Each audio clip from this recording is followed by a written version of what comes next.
Bonjour à tous et bienvenue dans les royaumes de Kea. Aujourd'hui, nous allons voir l'épisode 5 de comment bien débuter une armée à 1000 points et l'augmenter à 1500 points.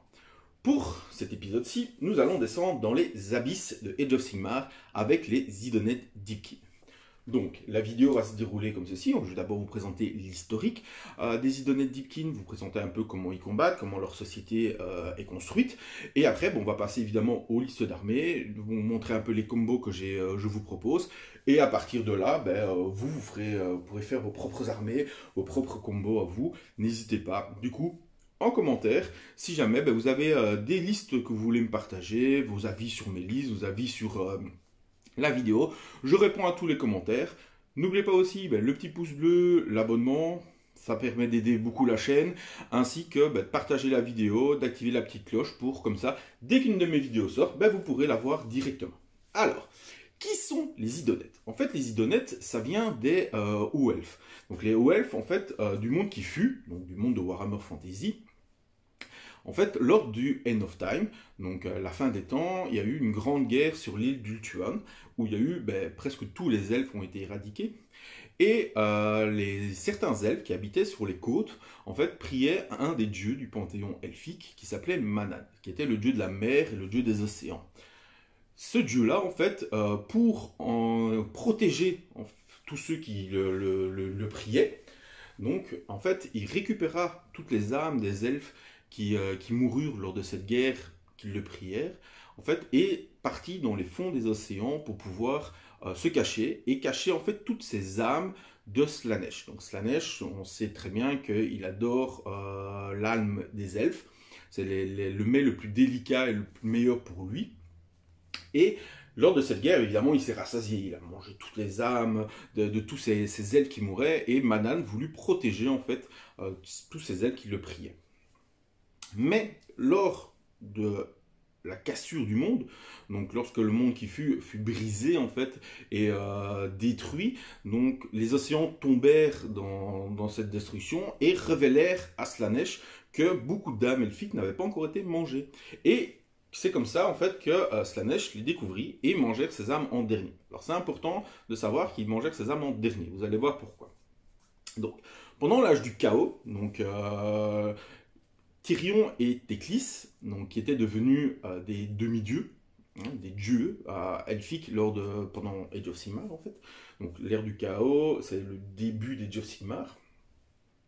En fait, ils capturèrent Slaanesh parce qu'ils retrouvèrent Slaanesh, mais qui avait mangé en fait tellement d'âmes qu'il était fort affaibli et il était complètement repu, on va dire, hein, un peu comme si vous mangez trop et que vous ne savez plus bouger dans votre fauteuil et tout ça. En fait, Slaanesh a eu un peu la même chose. Il s'est tellement gavé de milliers et de milliers d'âmes elfiques que Teclis et Tyrion, excusez-moi, réussirent en fait à le capturer, à l'enchaîner grâce à des enchantements de l'ombre et de la lumière, l'ombre venant de l'aide qu'ils eurent de Malérion à contre-cœur, mais ça on ne sait pas beaucoup plus là-dessus, hein. On attend évidemment tous avec impatience le Battletome Umbranet qui révélera en fait l'histoire de Malérion, qui est Malekith avant, et de ces elfes des ombres. Donc là je ne serai pas un peu plus expliqué là-dessus, j'attends avec impatience ce Battletome là. Et Teclis, en fait, par de la magie et grâce à un artefact, la lanterne Okarian, parvient en fait à extraire les âmes du Slaanesh. Maintenant qu'il a ces âmes des elfes, en fait, il parvient grâce à la magie à les modeler en fait et à les faire revivre. Un peu le même système que fait Sigmar donc, pour les Stormcast. Donc il parvient à faire revivre en fait ces elfes et à les former comme il a dans les souvenirs. Donc pour lui, les elfes, les Aelfes maintenant, donc les elfes avant, les Aelfes maintenant, étaient un peu comme des corps nobles, des esprits supérieurs et tout ça. Donc il les modela comme à son souvenir. Et il leur donna le nom de Sitaï. Donc les Sitaï en fait furent les premiers elfes qui furent ressuscités par Teclis dans sa quête en fait de reconstruction du peuple elfique. Donc ces elfes en fait, donc ces Sitaï furent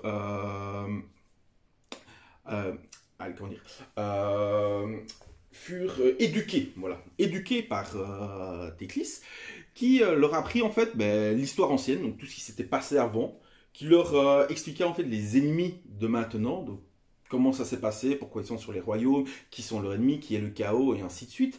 Et leur expliqua aussi les différents panthéons d'elfes. Évidemment, il s'inclua dedans, on connaît tous Théclis, hein, et pour ceux qui ne le connaissent pas, lisez le Battle Tome Luminette, vous verrez, c'est un vrai gentil monsieur. Alors, donc les différents panthéons elfes et tout ça.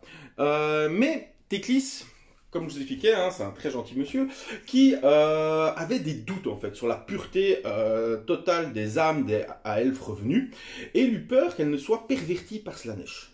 Donc pour cela, en fait, il commença à tisser des enchantements de pureté, pour éradiquer tous ceux qui sont déjà sortis, donc tous les Sitaï en fait, il voulut totalement les éradiquer, et pour que les prochains qui parviennent à sortir en fait soient purifiés en passant par ces enchantements et deviennent les futurs elfes qu'on connaîtra, comme les Luminettes et comme d'autres après. Évidemment, les Sitaï, ne voulant pas mourir, en fait, prirent peur et s'enfuirent du royaume, en fait, de la lumière dans lequel ils étaient, et plongèrent, en fait, dans les abysses pour se cacher de Théclis. Théclis voulut les poursuivre pour les éradiquer, mais il fut retenu par Tyrion, par son frère, qui supplia Théclis de les épargner. Donc, sur le moment même, ça a fonctionné, mais voilà, il y a toujours une très grande méfiance entre les Sitaï et Théclis étant toujours considéré comme le plus grand ennemi en fait des Idonettes. Donc les Sitaï furent les premiers Idonettes en fait, et c'est eux qui vont en fait totalement créer en fait cette race d'Aelfes donc qui vivent dans les abysses.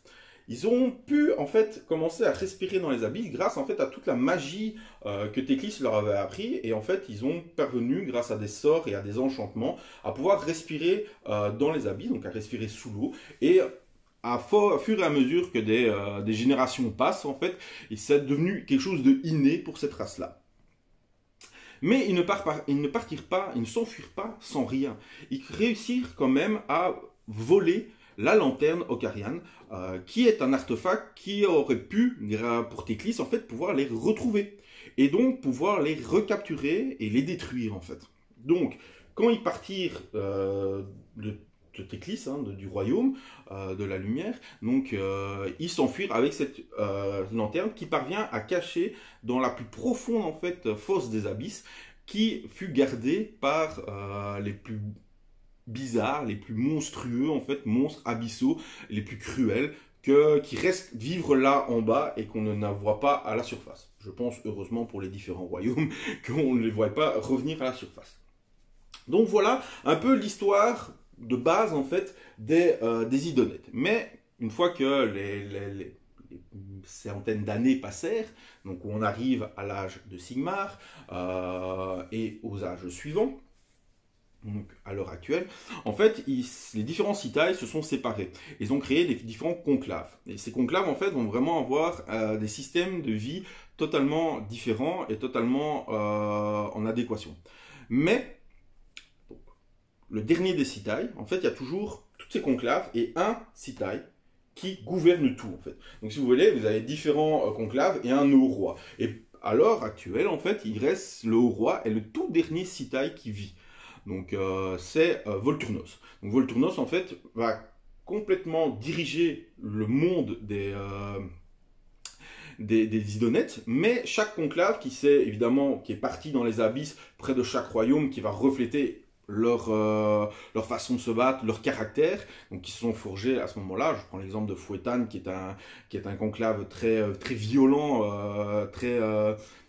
toujours à partir en premier à la guerre pour pouvoir y aller, ils sont près du royaume du feu. Le tempérament, voilà, du feu, le tempérament destructeur. Et donc il va commencer à diriger en fait tout ça grâce au fait que, voilà, c'est lui le dernier Sitaï, donc c'est lui le roi qui gouverne chaque enclave.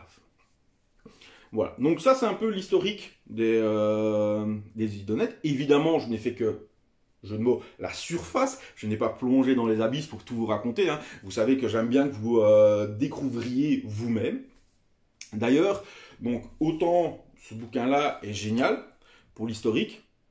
On comprend pas tout, mais il est bien, mais c'est un vieux bouquin, donc voilà. Donc c'est pour ça, je suppose que le jour où ils feront un Battle Tome, ce sera vraiment super complet, et ce sera vraiment génial, rien qu'à voir les Battle Tomes qu'il y a pour l'instant.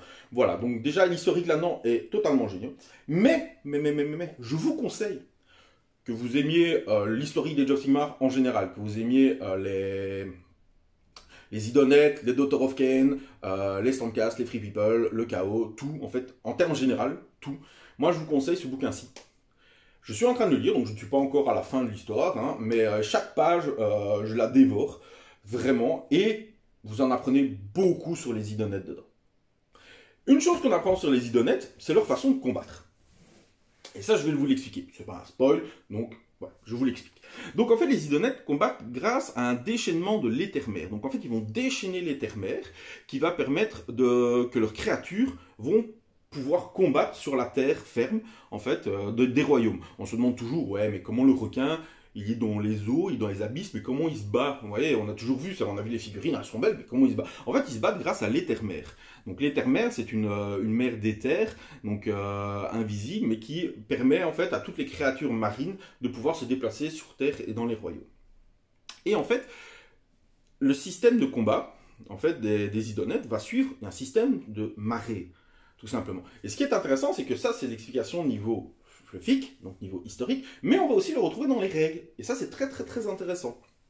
La première, donc quand la marée commence à monter, ce sont en fait tous les Namarti, donc les guerriers en fait, les Thralls ou les Rivers, les archers, qui vont attaquer sous le couvert en fait des Léviadons. Donc les Léviadons, si vous voulez en figurine, c'est la grosse tortue. Et donc ils sont bien protégés des tirs adverses, bien protégés de tout ça. Et en fait ils vont foncer et pouvoir du coup attaquer, engluer l'adversaire dans des combats. Parce qu'ils vont être nombreux, les monstres le Léviadon étant très résistant, il va pouvoir soit s'occuper de navires s'ils sont sur la mer, ou s'occuper de retenir les machines de guerre, et ainsi de suite. Donc ça c'est la première vague d'attaque des Idonettes. Deuxième vague d'attaque des Idonettes, donc la marée monte vraiment, elle n'est pas encore totalement haute, mais elle est plus ou moins, en termes de jeu, je vous dirais autour d'eux. Vous avez les Alopex. Alors les Alopex, en fait, ce sont les requins. Donc très chouette figurine, personnellement, que j'aime beaucoup, qui eux sont là pour faire du carnage. Voilà, donc soit du carnage dans les grosses unités, soit s'occuper des monstres grâce à leur gueule bien garnie de crocs, hein, soit aller en assassinat de personnages qui se baladeraient, de héros qui commandent les armées, et ainsi de suite. Et enfin, on va arriver lorsque la marée est tout en haut. Donc on est dans la marée haute, et là en fait c'est généralement soit le commandant, le roi qui va combattre en fait, plus toutes les unités d'Akhelian. Donc les Akhelian, ce sont les guerriers sur Muren, qui eux en fait c'est la force destructrice, qui sont là pour finir l'armée adverse, complètement la déchirer, puisqu'ils ont perdu tellement de ressources à combattre les Namarti, qui soit reculaient, tiraient, soit les bloquaient au corps à corps, ou les Léviadons, ainsi de suite. Et là ils sont vraiment pour éradiquer. Et une fois que ça a été fait, en fait, la marée va redescendre des terres-mères, et en fait, les Idonettes vont repartir avec. Voilà, tout simplement, c'est la façon qu'on va attaquer des Idonettes. Et là, on commence à comprendre vraiment, voilà, c'est vraiment une armée qui au début attaque fort, puis commence à harceler, et puis après finit l'adversaire. Donc ça, c'était, voilà, l'historique. Le début de l'historique, hein. Je vous laisse toujours un peu de place à votre imagination et au plaisir de la lecture, évidemment. Et maintenant, on va donc passer aux listes d'armées, et je suis parti dans le même thème que comment combattre, tout simplement, les Idonettes. Donc, on va partir, donc j'ai préparé 4 listes. Donc, j'ai préparé 2 listes à 1000 points, qui vont évoluer, évidemment, à 1500 points. On va commencer par, je vais dire, les listes les plus classiques. Donc quand vous regardez des listes sur Internet, des rapports de bataille et ainsi de suite, on voit souvent que les Idonettes, en fait, vont se battre avec des Akhelian. Donc tout ce qui est Muren. Donc voilà, il y a beaucoup de ça. On voit des requins de plus en plus. Mais généralement, on voit que des Muren sur une table avec Volturnos ou un Akhelian Kin. Et à partir de là, voilà. Ici, donc, à 1000 points, première chose à faire, c'est de choisir son enclave. Ici, évidemment, en termes d'enclave, pour une armée de Muren, j'ai pris Fouettan. Fouettan, c'est une enclave, comme je vous ai dit, hein, qui vient d'Ashki. Donc, c'est une enclave qui est très violente, qui est très portée sur le combat. Donc, ça va bien avec le type de combattant de Muren. Et ça va aussi dans le niveau règles. Donc, vous savez que j'aime bien vous lire les règles pour que ça soit exactement noté. Voilà, comme ça au moins vous comprenez exactement. Donc, Fouettan, l'aptitude, c'est ivresse de massacre. Vous pouvez relancer les jets de touche de 1 pour les unités de Fouettan qui sont affectées par la marée montante. Donc, lorsque vous êtes à la marée montante, c'est au tour 2, toute votre armée pourront relancer les jets de touche de 1. Sachant que c'est une armée qui va aller très vite, c'est une armée de Muren, donc c'est une armée assez rapide, donc ça veut dire que déjà tour 1, vous allez pouvoir bien vous positionner sur le champ de bataille. Tour 2, vous allez faire des dégâts, puisque vous allez pouvoir, en chargeant, relancer les touches de 1 et ainsi de suite. Très fort. Deuxième aptitude, créature féroce, en phase de combat, vous relancez les jets de blessure de 1 des montures. Donc ça, c'est tout le temps. Donc, très fort aussi, et c'est pour ça qu'on voit que c'est vraiment fait pour que des armées montées, hein. On ne va pas mettre des Namartis là-dessus, puisque les Namartis ne profiteront pas des règles, malheureusement. Donc, ça, ce sont les deux règles spéciales de Fouettan. On va donc passer après à qu'est-ce que j'ai mis dans cette liste. La première chose que j'ai mis dans cette liste, c'est le Akhelian-Kin. Alors, évidemment, Volturnos est beaucoup plus puissant. Clair. Maintenant, j'ai envie de rester aussi dans une logique où une armée à 1000 points, c'est une armée d'avant-garde, c'est une armée, c'est une petite force. Le haut roi de toutes les enclaves et toute la nation idonette, ben je les vois mal partir au combat dans une petite armée à 1000 points. Donc voilà. Donc je suis parti sur un Akhelian-Kin qui est de toute façon intéressant, puisqu'il va avoir son aptitude de commandement, qui va choisir une unité d'Ipkin pour lui donner plus une attaque. Et aux armes de mêlée qu'utilise cette unité, donc armes de mêlée ça va aussi pour la monture, donc vous avez vraiment des unités qui vont faire très mal. Donc de base, voilà, lui va faire très mal déjà.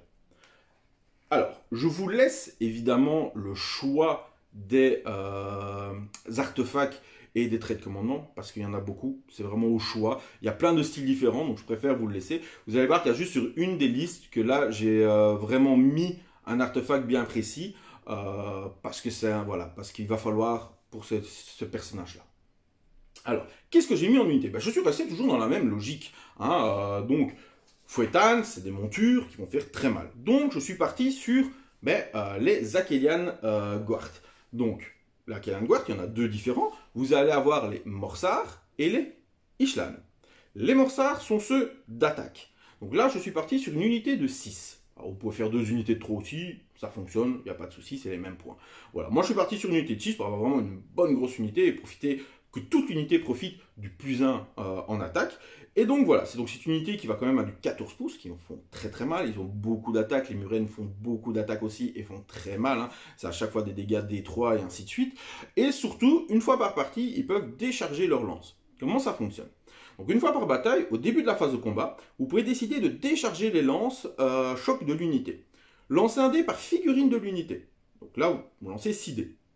Sur chaque résultat de 3 ou plus, vous choisissez une unité ennemie à 3 pas qui prend une blessure mortelle. Pour chaque 6 que vous faites, ça fera des 3 blessures mortelles.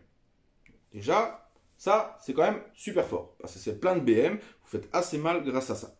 Donc, le tour où vous chargez, évidemment, les lances en plus ont réellement 2 dommages. Ça, c'est un peu comme toutes les lances qui existent. C'est de la cavalerie. Donc, j'ai mis cette unité de 6. À côté de ça, j'ai mis 2 unités de 3 Akhelian Ishlan Guard. Alors, les Akhelian Ishlan Guard, à quoi ils servent? Et pourquoi j'en ai mis 3? Donc, déjà, ça va être des unités qui vont garder les objectifs. Donc, ils peuvent aller très vite, ils peuvent prendre les objectifs et ils peuvent résister à l'adversaire. Donc, ils ont tout le temps en mouvement 14. Ce que je ne vous ai pas dit, évidemment, c'est qu'ils avaient 4 points de vie chacun. C'est très fort. Sauvegarde à 4+, c'est très fort. Donc, même 3, c'est quand même 12 points de vie à tomber. Voilà. Et surtout, c'est que les Ishlan Guard vont avoir une petite règle spéciale qui dit barrière biovoltaïque. Ignorez la caractéristique des rennes des unités ciblant cette unité lorsque vous effectuez des jets de sauvegarde pour elle. Donc déjà, elle est éthérée. On sait que c'est très fort. En outre, cette unité a une caractéristique de 3+, au lieu de 4+, elle effectue un mouvement de charge ce tour-ci. Et donc, au moment où vous voulez bloquer une unité adverse, vous pouvez très bien faire une charge, et du coup, vous aurez une 3+, éthérée, avec 12 points de vie dans votre unité. Donc, c'est très très fort, à 1000 points, c'est super intéressant. C'est pour ça aussi que j'en ai mis 2 x 3, pour pouvoir vraiment aller les disposer sur le champ de bataille, là où vous en avez besoin, pour vraiment prendre les objectifs. Et j'ai mis un Nalopex, un requin, parce que je suis super fan de cette figurine et super fan des règles. Déjà avant, je la jouais, quand elle n'était pas terrible dans le bouquin, mais grâce à Moratti, ils ont revu leur profil et ils sont devenus super intéressants. Ils vont gagner plus d'attaques sur leur mâchoire, qui est quand même l'unité, enfin l'attaque qui faisait le plus mal. Donc là, ils en ont gagné plus. C'est intéressant, alors ils n'en avaient qu'une. Donc voilà, il reste super intéressant. La figurine est belle, donc personnellement, moi, je suis hyper fan. Et on arrive à 960 points. Donc, première liste, tranquille.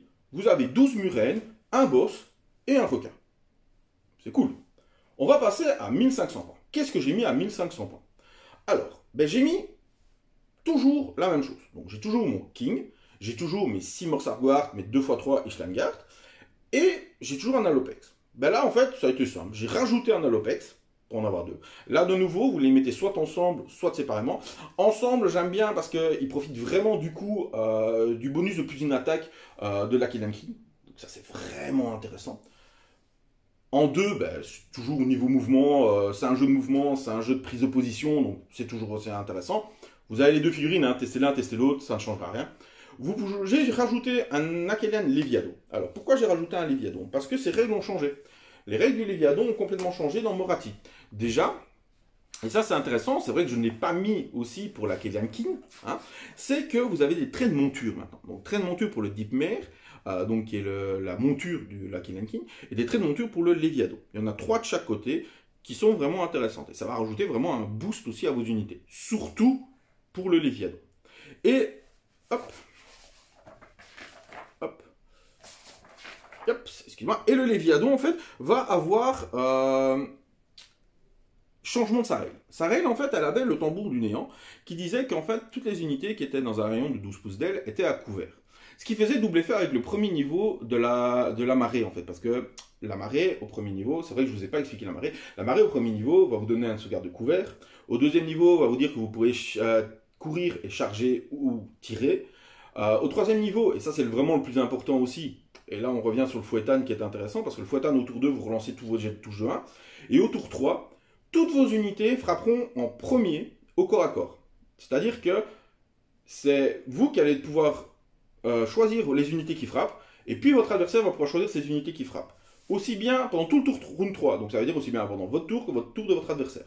Donc même s'il vous charge, voilà, même si c'est son tour, c'est vous qui choisissiez et toutes vos unités vont frapper avant.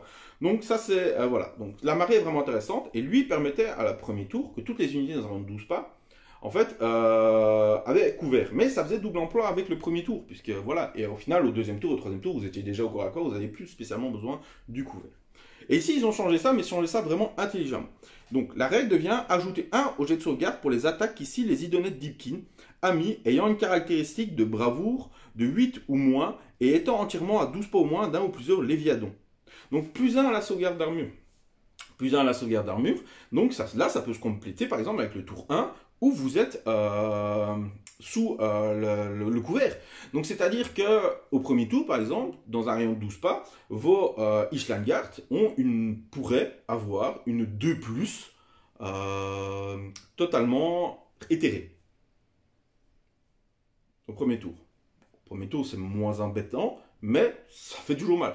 Ils peuvent très bien, si les Léviadons les suivent et qu'ils prennent des objectifs, avoir une 3+, s'ils chargent, ils ont une 2+, s'ils sont toujours dans le rad des Léviadons.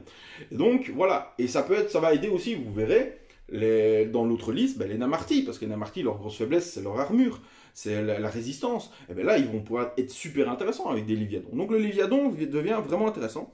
Et en outre, on va rajouter plus 1 au jet de touche pour les attaques des unités Namartis situées entièrement à 12 pas. Et là, on verra que pour la deuxième liste, le plus 1 pour toucher sur les Namartis, ça va tout changer. Donc voilà. Donc, il me reste 90 points. J'ai mis un point de commandement, un extra point. Si vous voulez pousser un peu plus loin, je vais dire, l'optimisation de la liste, vous enlevez ce point de commandement et avec les 90 points qui restent, vous pouvez très bien mettre un Volturnos, même si je pense que Volturnos, vous pourrez encore mettre le point de commandement après, puisqu'il est à 280. Hop, 280, donc non, vous ne saurez pas. C'est pas grave. Mais ça, après, c'est à vous, évidemment, toujours d'adapter les listes et ainsi de suite. Voilà.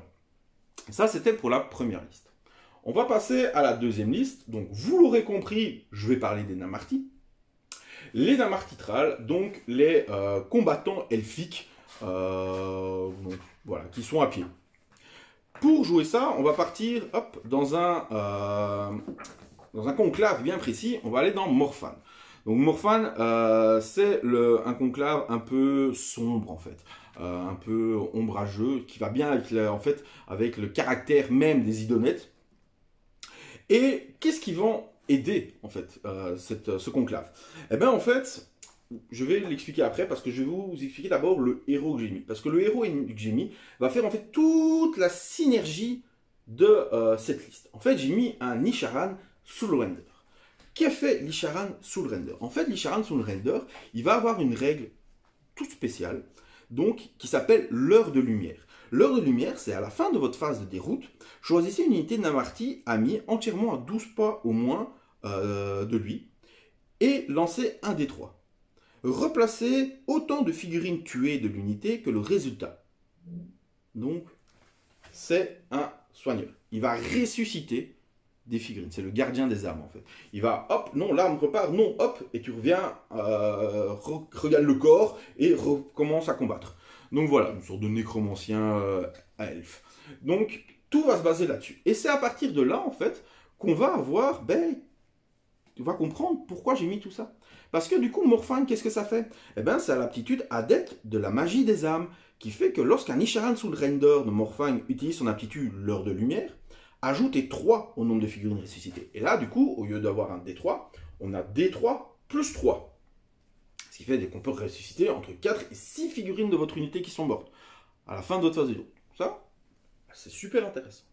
Donc à 1000 points, je l'ai mis lui. J'ai mis 2 fois 10 Namartitrales. Donc les Namartitrales, ce sont les combattants. Donc pas les tireurs, mais les combattants. Qui ont une règle spéciale assez chouette. Qui disent qu'ils ont plus une attaque quand ils combattent en fait des figurines qui ont un point de vie. Donc quand vous allez combattre des hordes et des choses comme ça, ils vont tous avoir plus une attaque. Donc ils ont déjà 2 attaques de base. Donc ça leur fera 3 attaques. Et si ça affronte des choses un peu plus résistantes, qui ont une caractéristique de point de vie de 4 ou plus, eux, ils vont avoir plus 1 au damage. Donc ils feront damage 2. Donc, ils ont toujours 2 attaques, mais damage 2.